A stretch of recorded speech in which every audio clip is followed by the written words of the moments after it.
굉장히 무서운 얘기죠. 일본 정부가 향후 30년 내에 우리가 7점대 후반이나 8점대 초반의 지진이 발생할 확률이 80%라고 하는 거는 사실은 내일 일어나도 지금 일어나도 하나도 이상할 게 없다는 얘기가 똑같습니다. 난카이 해구에서 규모 고층형 지진이 발생한다 그러면 그거보다 더 저주파 에너지가 발생을 하게 될 겁니다. 그거보다 더 큰 초고층 건물에도 영향을 줄 수 있게 되고요. 근데 우리나라는 보게 되면은 남해안 일대, 부산 일대에도 고층 건물이 많고 또 수도 서울에도 많이 있잖아요. 그러니까 난카이 대지진이 난다. 그러면 그때 우리나라 건물도 무너질 가능성이 있다는 말씀이시죠? 그렇죠.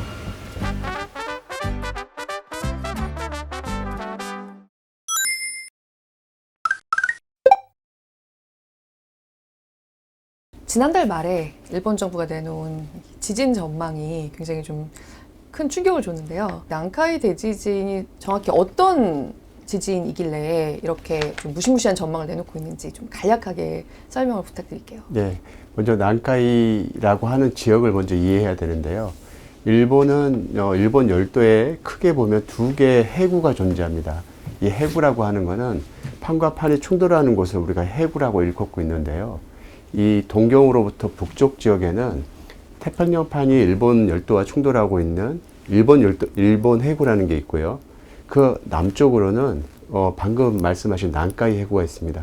이 난카이 해구는 일본 열도와 필리핀판이라고 하는 것이 또 충돌을 하고 있는데요. 그 동경은 바로 두 판이 충돌하는 충돌대의 절묘한 이제 경계 지역에 위치해 있다고 할 수 있습니다. 그런데 이 난카이 해구에는 100년, 150년 주기로 규모 7점대 후반이나 8점대 초반에 이르는 큰 지진들이 발생해오고 있거든요. 그러다 보니까 이 지역에서 큰 지진이 발생하면 큰 피해로 연결될 수 있다 하는 얘기가 되고 있습니다. 이제 토카이, 그 남쪽은 이제 토난카이, 그 남쪽은 또 난카이라고 그래서 난카이 해구 자체도 세 부분으로 쪼갤 수 있는데 이 세 부분 중에서 특별히 토카이 지역하고 난카이 지역에서는 방금 말씀드린 100년, 150년 주기의 지진들이 이미 발생했었어야 함에도 불구하고 그 시기가 이미 넘어선 상태로 있고요.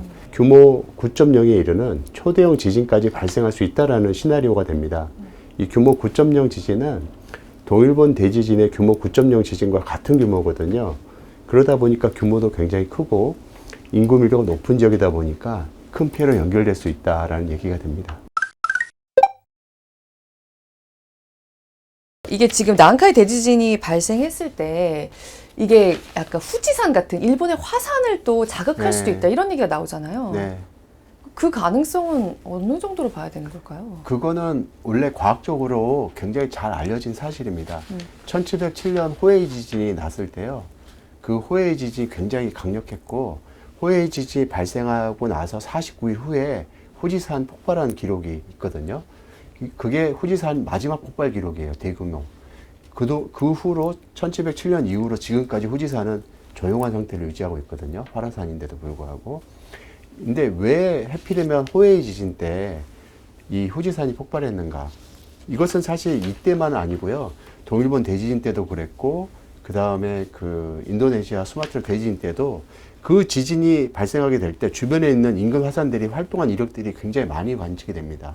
원리는 굉장히 간단한데요.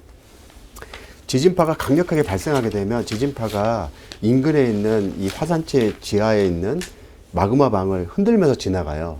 마그마방을 크게 흔들게 되면 액체로 되어 있는 마그마방 내에 가스 버블이 발생하게 됩니다. 이 가스가 점점 우리가 우유 같은 거 있으면 우유 막 흔들면 우유 안에 거품 생기잖아요. 거품이 부글부글해서 이제 우유가 터질 듯이 막 팽창하잖아요. 네. 마그마방도 똑같거든요. 지진파가 심하게 흔들고 지나가면 마그마방 내에 거품이 막 커지고 마그마방이 터질 듯이 압력이 증가하게 돼요. 그럼 화도를 따라서 이 마그마가 상승하게 되고 폭발로 연결되는 거거든요. 이런 간단한 원리 때문에 큰 지진이 발생한 곳에서 지진파가 지나가면서 많은 화산들을 활성화시키는 일들이 있었어요.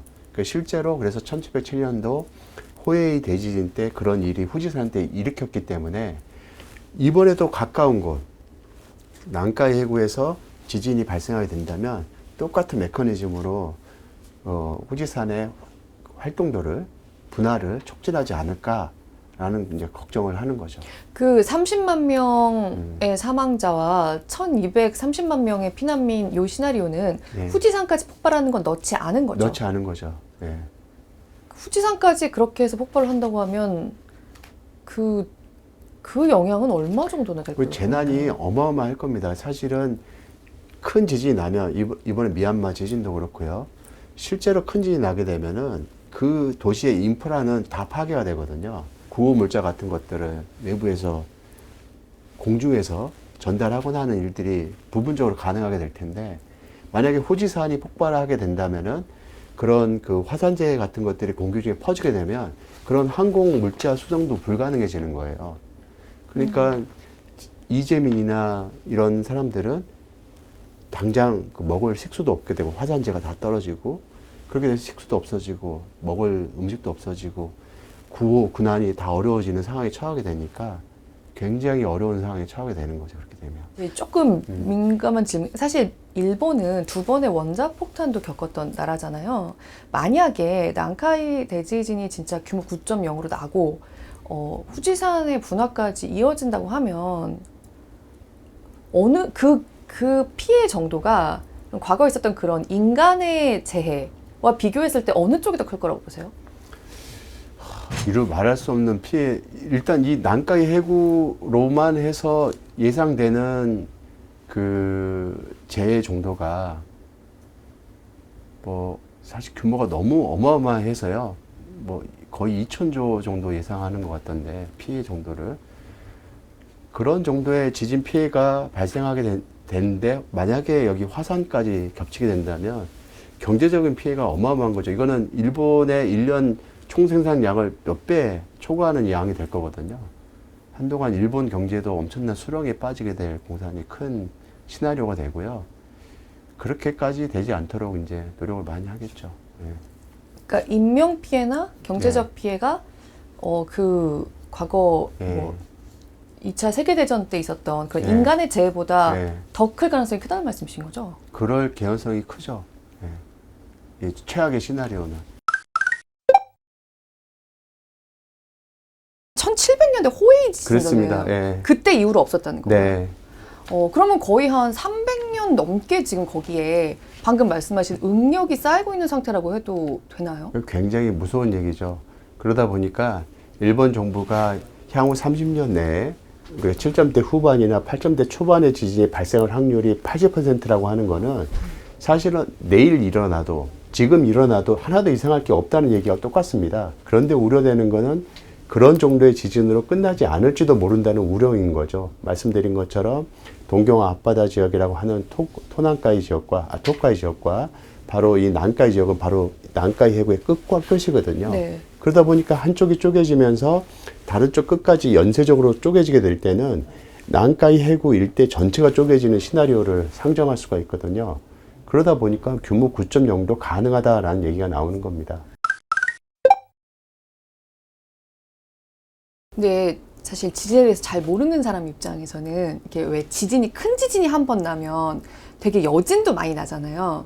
근데 또 지진이 오랫동안 안 나고 있으면 응력이 쌓인다고 하는 게 약간 무슨 차이가 있는 건지 그게 또 궁금하거든요. 네, 뭐 아주 정확한 표현이시고요. 응력이라고 하는 것이 지진을 발생시키는 주요한 원인인 게 틀림없습니다. 이제 응력은 어떻게 쌓이냐면은 지구 내부가 굉장히 뜨거워서 지구 내부로부터는 열이 올라오고 지구 내부에 있는 멘틀이라고 하는 곳은 끊임없이 움직이고 있거든요. 멘틀 외곽에 있는 최외곽, 지구의 제일 바깥쪽은 암석권이라고 하는 두꺼운 판으로 구성이 되어 있어요. 그래서 지구 내부가 계속 이렇게 열 대류 운동을 하다 보니까 지표에 있는 판들은 계속 움직이고 서로 부딪히고 있습니다. 이런 판의 움직임의 결과로 판의 충돌대에서는 많은 에너지가 쌓이는데 이것을 응력이라고 합니다. 곧 힘이 쌓이는 거고요. 이 힘이 계속 쌓이다 보면 어느 순간 땅이 견딜 수 없는 힘의 임계치에 도달하게 되고요. 땅이 견딜 수 없는 한계. 그때 땅이 부서지게 되는데 이것을 우리가 단층, 그리고 우리가 목격하는 그런 것을 지진이라고 하는 거죠. 그 단층 운동과 지진은 곧 같은 말인데요. 지진은 한번 발생하게 되면요. 자신이 갖고 있던 에너지를 주변에 내놓아요. 자기 땅은 부서뜨리고 그 부서뜨리는 효과로 배출되는 에너지는 바로 내 주변에 쌓아요. 그럼 내 주변에 약화된 곳에는 원래 갖고 있던 에너지에 그 에너지를 쌓기 때문에 더 약해진 데다가 이제 간당간당한 상황이라면 추가적으로 판이 조금만 더 충돌에 들어오면 바로 100점이 돼서 지진이 발생할지 모르는 상황으로 연결될지 모르는 거죠. 그러니까 전년도 올해 발생한 지진들은 다 조금씩 돌멩이 하나를 놓고 있는 셈이라고 보면 되는 거죠. 이게 안 났으니까 끝 이런 건 없고요. 그게 다 영향을 미치고 있는 겁니다. 그러면 그 난카이 해구에 얘네들이 그 얹고 있는 돌멩이의 영향 지금 어느 정도 쌓였다 그런 거는 측정을 할 수가 없는 건가요? 여러 징후들이 나와요. 여러 징후들이 있는데 우리가 응력을 측정하는 방향도 여러 가지가 있거든요. 우리가 이제 슬랩 데퍼시시라고 하는 표현이 있는데, 그러니까 판과 판이 일본 열도 같으면은 태평양 판하고 일본 열도는 1년에 10cm씩 부딪힙니다. 이 필리핀 판하고 일본 열도는 1년에 한 5cm에서 7cm 속도로 충돌을 하게 되는데, 그러면 이론적으로 그렇게 충돌을 했으면 그만큼 들어가야 되잖아요. 근데 그렇게 들어간다는 거는 뭘로 나오게 되냐면, 단층 운동으로 해서 운동한 크기를 보게 되면은 그간에 부딪혔던 못 들어갔던 양이 얼마만큼 해소되는지를 알 수가 있어요. 쌓이는 양이 그만큼 얼마만큼 사라지는지. 근데 슬랩 데퍼시라고 계산해 보면 분명히 부딪혀 들어오는데 소모되는 양이 없는 거예요. 그건 쌓아지는 에너지 양이 되는 거죠. 그 양을 계산이 되고 있고요. 그 양이 이 난카 해구를 따라서 지속적으로 계속 누적이 되고 있는 게 확인이 되고 있는 거예요. 근데 우리가 모르는 거는 그러면 과연 몇 점이 도달했을 때 부서지느냐 이걸 모르는 거예요. 쌓인 양 정도는 계산하는데 얼마가 돼야 부서지는지를 모르는 거예요. 우리가 우표를 보면요. 우표에 이렇게 구멍이 뚫어져 있는 거를 보게 되잖아요. 우표에 구멍이 뚫어져 있는 거는 왜 있냐면 우표를 쉽게 뜯으라고 있는 겁니다. 그러니까 우리가 단층면에 작은 지진이 발생한다는 거는 단층면에 이 우표의 주변에 구멍을 뚫는 역할하고 똑같아요. 그래서 단층의 작은 지진으로 에너지를 배출한다는 거는 한편으로 단층에 쌓인 에너지를 배출한다는 얘기도 되지만 다른 한편으로 단층이 부서지기 쉬운 상태로 쪼개놓는 역할도 합니다.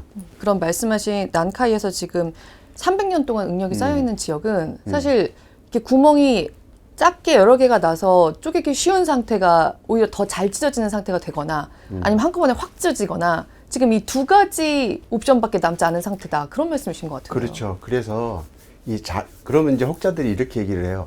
아, 그럼 운이 좋아서 작은 지진 많이 나가지고 이거 에너지를 다 해소하면 되는 거 아닙니까? 이론적으로 맞는데요.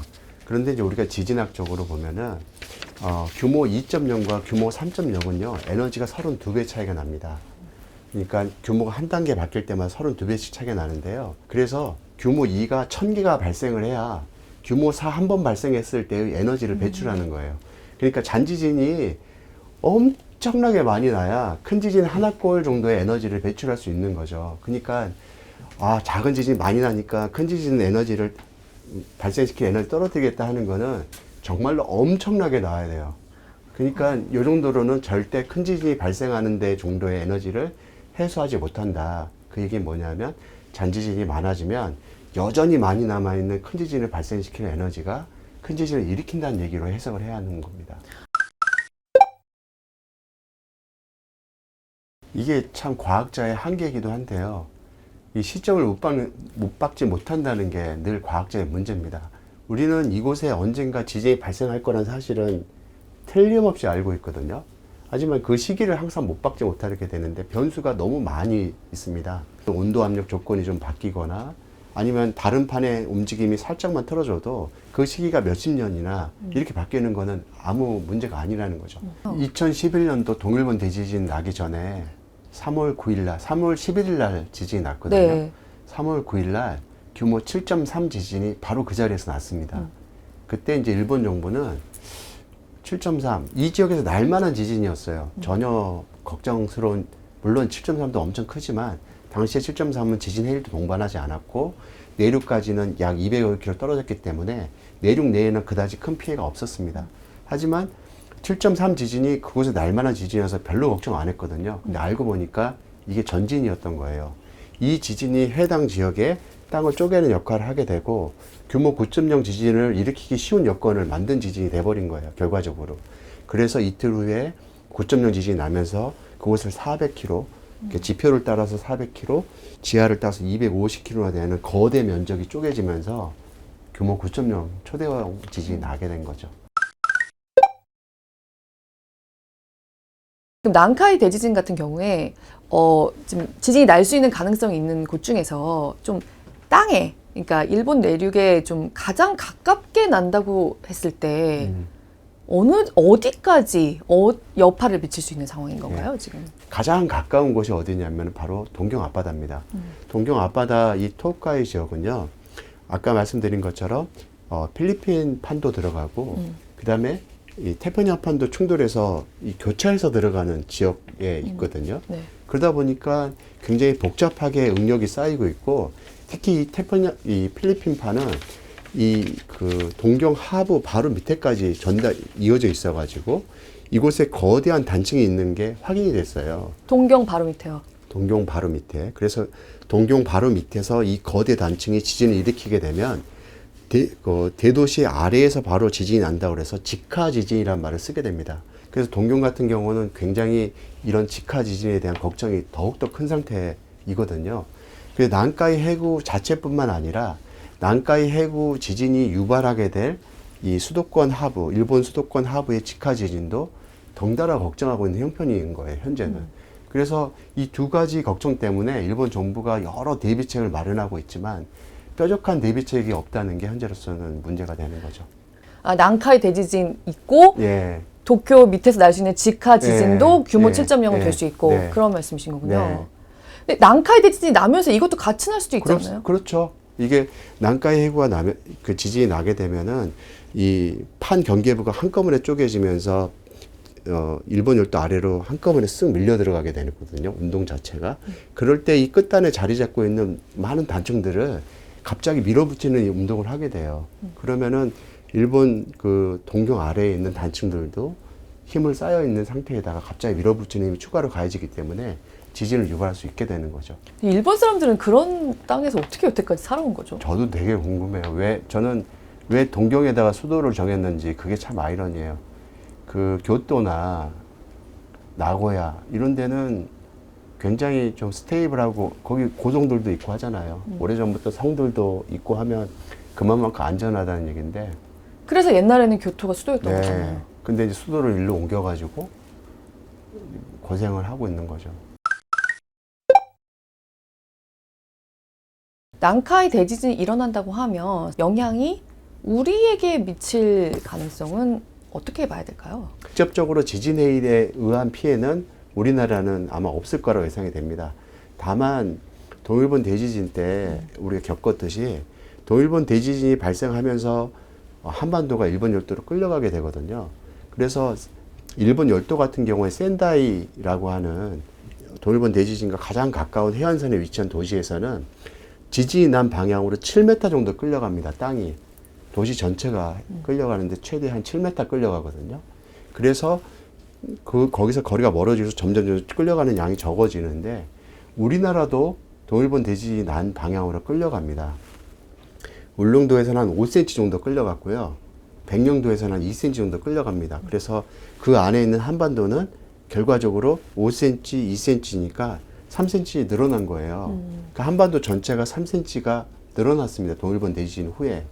근데 3cm가 별거 아니지만 땅 입장에서는 얘기가 좀 달라지는 게 이렇게 견고한 땅이 동일본 대지진 후에 이렇게 3cm 늘어나니까 약간 헐거워진 거예요. 쉽게 얘기하면은.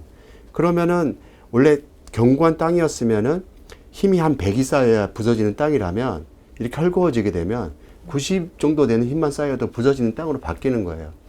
그래서 동일본 대지진 후에 급격하게 지진 발생 빈도가 증가합니다. 한반도에서. 그래서 동일본 대지진 후에 전년도에 비해서 지진 발생 빈도가 2배 증가하게 되거든요. 근데 그걸로 끝나는 게 아니라 그 효과가 땅이 헐거워진 게 하루아침에 복구가 안 되니까 그 와중에 경주 지진, 포항 지진 등등 해서 규모 5.0 이상의 지진이 7년 동안만 5번이 발생을 하는데요. 이 5번이라는 숫자가 엄청난 숫자인데요. 1978년부터 2011년도까지 그러니까 한 30여 년 동안 규모 5.0 이상 한반도에서 발생한 전체 숫자가 5차례밖에 안 됐었어요. 그런데 동일본 대지진 후에 7년 동안 발생한 게 5번이에요. 이 경주 지진 규모 5.8 지진은 1978년 이후로 우리나라에서 관측된 지진 가운데 제일 커요. 그런데 그런 지진들이 비슷한 게 연거푸 발생을 하고요. 우려가 됐던 건 뭐냐면 규모 5.8 지진이 최대가 아닐지도 모른다는 겁니다.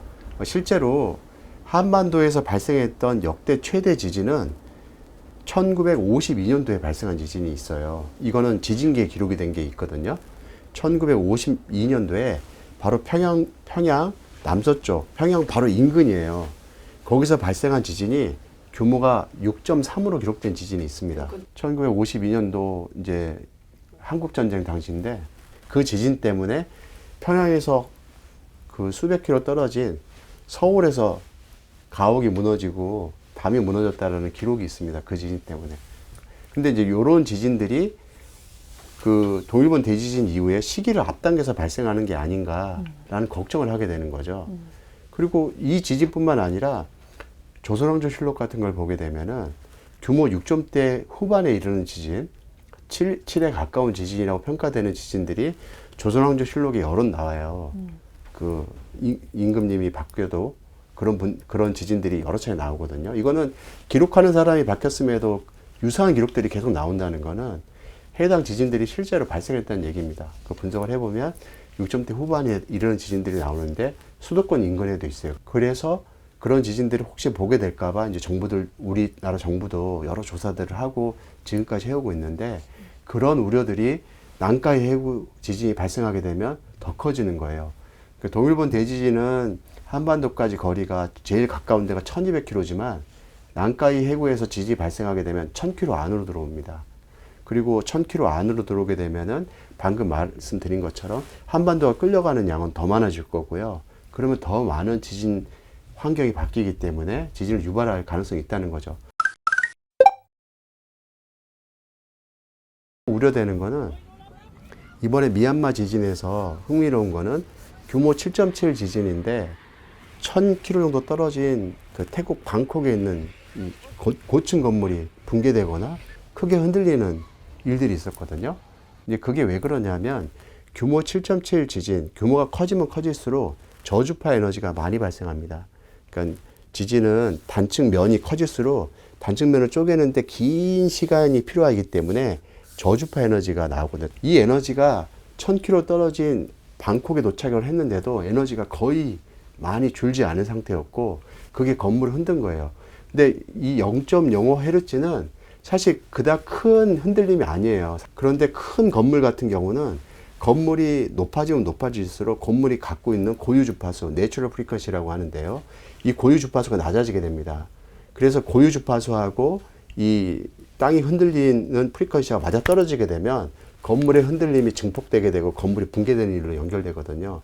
그런 사례들은 굉장히 과거에도 많이 있는데 공교롭게도 이번에 태국 방콕에 있는 고층 건물들의 그 고유 주파수가 이 미얀마 지진에서 발생한 고유 주파수가 맞아떨어진 거예요. 그래서 건물 붕괴가 연결이 되고 고층 건물이 크게 흔들리면서 수영장에 물이 넘치고 하는 장면들을 많이 보셨을 텐데 네. 그게 바로 그런 이유 때문인 거죠. 거기 건물들이 약하게 지은 게 아니라 이 지진동이 그런 특징을 가지고 있었기 때문인 거예요. 근데 만약에 우리가 그 난카이 해구에서 그보다 더 큰 지진, 규모 고층형 지진이 발생한다 그러면 그거보다 더 저주파 에너지가 발생을 하게 될 겁니다.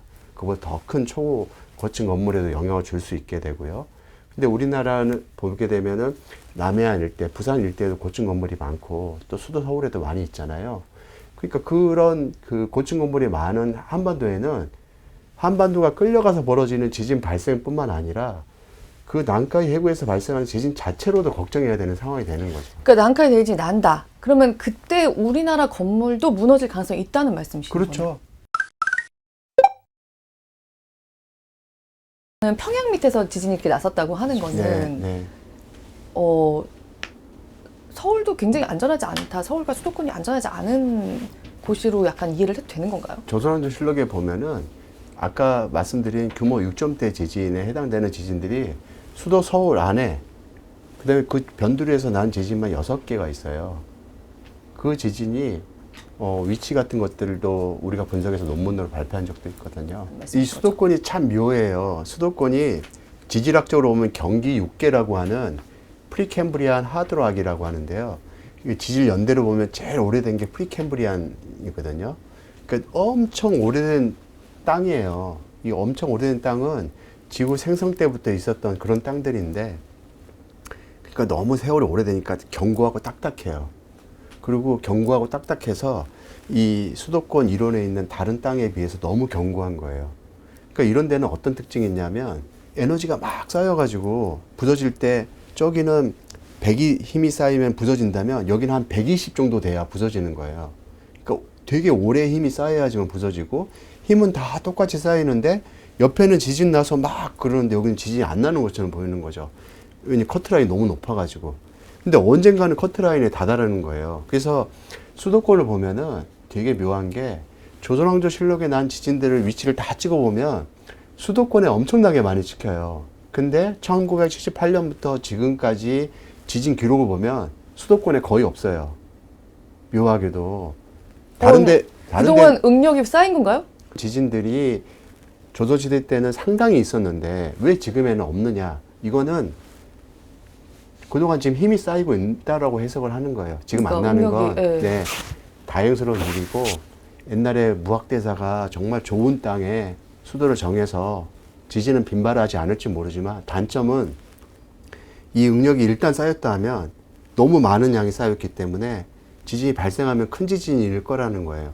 땅이 견고한 반면에 자주 발생하지 않고 발생했다 하면은 이제 커질 수 있는 지진 이렇게 해석이 되는 거죠. 근데 그 우리나라 건물들도 최근 한 몇 년 동안은 이제 내진 설계를 네. 이제 단계적으로 좀 많이 넣어오고 있잖아요. 네. 지금 말씀하신 것 같은 그런 저주파의 난카이 대지진을 이렇게 견딜 수 있을 만한 건물 몇 퍼센트 정도 지금 국내에서? 굉장히 중요한 지적을 하셨어요. 사실은 우리나라 내진 성능을 할 때 기본 자료로 쓰는 거는 앞서서 제가 설명드린 지진 제도라고 하는 거예요. 지진 제도라고 하는 거는 한반도에서 발생하거나 그 인근 지역에서 발생한 지진에 의해서 과거에 흔들린 기록 정도를 가지고 분석을 하는 거거든요. 근데 우리나라 그 현재 그런 지진 제도라든가 이런 거 구현하는 데 있어서 충분히 과거에 발생했던 많은 지진들을 충분히 반영했느냐 여부는 이제 따져봐야 하는 문제가 되는 거죠. 이제 저도 이제 지진 제도를 계산해 본 바에 있는데 일본 열도에서 과거에 뭐 1000년 전에 발생했던 그런 초고대 지진 같은 경우는 충분히 반영하지 못했거든요. 그러니까 그런 지진들이 만약에 일본에서 발생한다면 그건 일본 정부에서도 쇼킹한 일이겠지만 우리나라 입장에서도 결코 가벼운 일이 아니게 될 거예요. 그러면 난카이 대지진이 규모 리히터 규모 9로 정말 9.0으로 정말 난다고 했을 때 한국의 원전들은 그 여파가 그 어떻게 하다가 파장이 맞았다고 했을 때 버틸 수 있는 수준인가요? 이제 건물의 사실 높이하고 관련된 부분이거든요. 내추럴 프리퀀시는. 그래서 저주파는 고층 건물에 이제 굉장히 잘 맞아떨어집니다. 근데 원자력 발전소 자체는 굉장히 낮은 저층으로 짓기 때문에 내추럴 프리퀀시하고 맞지는 않을 거예요. 우리가 그럼에도 불구하고 원자로를 튼튼하게 짓는 거는 단 하나의 크랙이라도 발생하게 되면 방사능이 미치게 될 영향이 너무나도 크기 때문에 전혀 영향을 받지 않도록 강화시켜서 짓는 거거든요. 이제 만약에 그런 9.0 지진이 정말 발생할 확률이 높다고 한다면 우리도 면밀한 검토를 해서 지금 0.3지가 충분한지에 대한 이제 추가적인 보완이 필요할 수도 있는 거죠. 근데 그거는 뭐라 이제 단정적으로 얘기하기는 어렵고요. 조사를 해보고 반영 여부도 따져봐야 될 거예요. 그럼 우리나라의 고층 빌딩들 같은 경우에 어쨌든 우리의 기준은 지금 우리가 걱정해야 되는 그 수준, 그러니까 일어날 수 있는 가능성이 있는 것의 수준에는 못 미치는 거잖아요. 제가 이제 단정적으로 얘기를 했다간 여파가 너무 크기 때문에 네. 근데 하지만 따져봐야 할 겁니다. 예. 근데 교수님 표정을 보니 네. 할 말 하신 것 같거든요. 약간 할 말은 많지만 그만하겠다는 약간 그런 게 좀 읽혀가지고요. 제가 네. 너무 겁이 나는데요. 글쎄요. 제가 더 얘기하면 저도 혼나서. 네. 네. 그러면 이제 아주 대형 건물들 같은 경우에는 뭐 한국의 기준보다 되게 높게 했을 수도 있겠지만 사실 아파트들, 우리나라 고층 네, 아파트들도 네, 많지 않습니까? 네.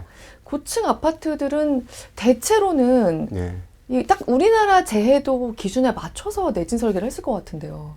이제 참고로 말씀드리면은 이 내진 성능 하나를 올리고 안 올리고가 건설업자들한테는 굉장히 민감한 문제예요. 네, 돈이 엄청 차이가 난다고 하더라고요. 네, 이게 원자력 발전소 이제 한 가지 예를 들면 조금 약간 좀 우스갯소리로 들리는 말씀입니다. 뭐 예를 들어서 옛날부터 우리나라는 규모 6.0 지진까지 한반도에서 발생하는 거 견딜 수 있다. 이렇게 그 원자력 발전소 디자인하신 분들이 말씀을 하셨어요. 근데 막상 경주 지진이 발생하고 보니까 규모가 5.8이었습니다. 5.8 지진이 가장 가까운 울진, 그다음 원자력 발전소까지의 지진동을 봤더니 거리가 이제 충분히 떨어져 가지고 원자력 내진 성능보다는 아래의 지진동이 관측이 됐어요. 규모 5.8 지진에 의해서. 규모 5.8 경주 지진 발생한 바로 그 자리에서는 우리나라 원자력 내진 성능을 능가하는 지진동이 관측이 됐어요. 규모 5.8인데도. 근데 우리가 쉽게 규모 6이 바로 원자로 바로 아래에서 발생을 하더라도 견딘다고 얘기했는데 실제 경주 지진이 만약에 원자력 발전소 하부에 발생했다면 그 기준을 넘어선 상황이 됐던 거예요. 그래서 굉장히 당시에도 우려스러운 상황이었는데 그래서 이제 그런 얘기가 나왔던 거죠. 실제로는 이렇게 규모가 조금만 더 커져도 엄청난 에너지가 발생할 테니까 더 튼튼히 지어야 한다는 얘기들이 나오니까 우스갯소리로 거기다가 뭐 철근 더 넣고 콘크리트 더 붓고 하면 되지라는 우스갯소리를 이제 공학자들 하신 분들이 있었는데 그건 지진에 대해서 전혀 모르는 말씀인 거예요. 왜냐하면 지진 규모가 0.2씩 올라갈 때마다 에너지는 2배씩 늘어납니다. 그러니까 규모 5.0과 5.2는 겨우 0.2 차이지만 에너지는 2배 차이거든요. 철근 좀 더 넣고 콘크리트 더 붓는 걸로 해결되는 게 아니에요. 아무리 철근 많이 넣는다 해도 2배 정도 넣을 수 있나요? 2배 넣어봐야 겨우 0.2 증가하는 에너지에 대한 대비를 하는 거예요. 그러니까 이만큼 그 공학적으로는 원자력, 그러니까 내진 성능을 조금 하나 올리는 게 어마어마한 일이 됩니다. 금액이 어마어마하게 늘어나게 되고요.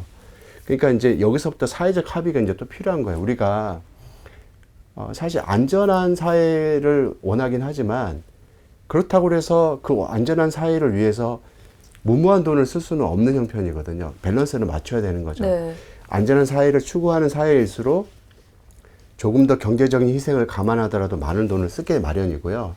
경제적으로 곤란한 사회라면 어느 정도의 안전은 안고 가는 그런 건 국민적 합의에 보통 달려있다고 생각이 되는 문제거든요. 어느 정도 위험한 건 안고 가는. 그렇습니다. 네. 그래서 만약에 이 건물을 짓는데 이 건물이 한 40년 쓰고 무너뜨릴 건물이에요. 아파트 같으면 한 50년 정도 쓰고 다시 재건축 들어가는데 과연 이 50년 쓰는 이 아파트를 위해서 한 1000년에 한 번 벌어질 만한 지진동까지 대비하는 내진 성능을 쓰는 게 맞냐. 1000년에 한 번 발생할 일이 뭐 사실 지금 발생해도 이상하지 않는데 만약 발생한다면 그 아파트는 그럼 내진 성능 안 됐다고 얘기를 해야 될 거냐. 그러니까 이런 문제에 봉착하게 되는 거죠. 원자력 발전소라면은 1000년, 5000년에 한 번 발생할 일이 지금 발생하더라도 견디게끔 해줘야, 왜냐면 그 미칠 여파가 온 국민한테, 그다음 자자손손한테 갈지 모르는 큰 재해잖아요. 네. 그런데 과연 아파트 50년 쓸 거기에 돈을 막대하게 쏟아붓게 만들고 그거 무너뜨릴 동안에 지진이 안 날지도 모르는 거거든요.